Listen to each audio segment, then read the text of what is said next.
Kalau korang pernah tengok satu movie yang pernah diriliskan pada tahun 2014, bertajuk Dracula The Untold Story. Jadi bila kita sebut pasal Dracula, dalam cerita ni watak utama daripada pelakon tersebut adalah berkisarkan tentang seorang raja atau pemimpin yang mengorbankan diri dia untuk selamatkan rakyat daripada kekejaman tentera-tentera Turki. Dan sebenarnya ramai orang tak tahu yang Dracula ni sebenarnya adalah figura yang hidup sezaman dengan Sultan Muhammad Al-Fatih, iaitu pembebas kota Konstantinopel.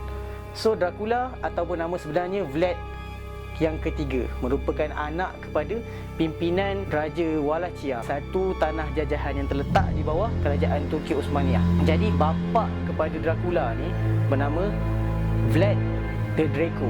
Draco ni merupakan nama klan. So itu sebab dinisbahkan kepada Vlad yang ketiga ni sebagai Vlad the Dracula. Jadi bila disebut dia hidup sezaman dengan Sultan Muhammad Al-Fatih, dia berbeza tahun dengan Sultan Muhammad Al-Fatih. Dia lahir setahun awal daripada Sultan Muhammad Al-Fatih. Muhammad Al-Fatih lahir 1432, dia lahir 1431. So bermulanya perjalanan hidup Vlad yang ketiga ni adalah bila mana dia dan abang dia Raju menjadi tebusan di bawah kerajaan Turki Osmaniyah.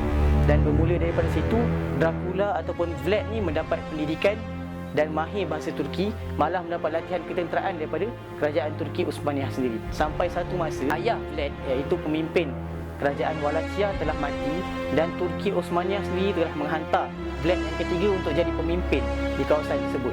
Jadi bila Vlad ketiga ni jadi pemimpin pada kawasan tersebut, dia mula untuk menunjukkan yang sebenarnya dia ni tak suka dengan kerajaan Turki Osmaniyah dan tak suka pada Islam itu sendiri.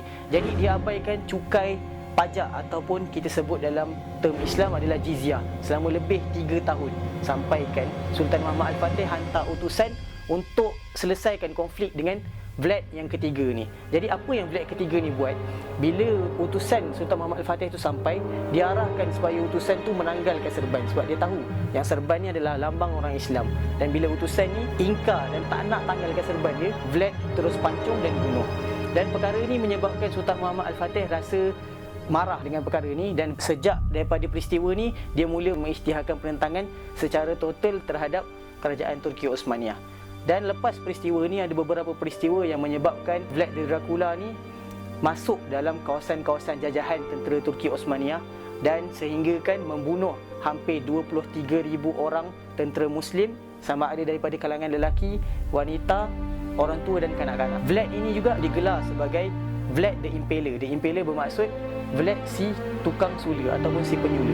Macam mana dia dapat gelaran ni adalah bila mana 23,000 orang yang dibunuh orang Islam itu dibunuh dan disulakan badan mereka dan dipancakkan tubuh ataupun mayat-mayat mereka di sekeliling kawasan kubu pertahanan yang Vlad sendiri diami ketika itu, iaitu di sebahagian kawasan di Romania.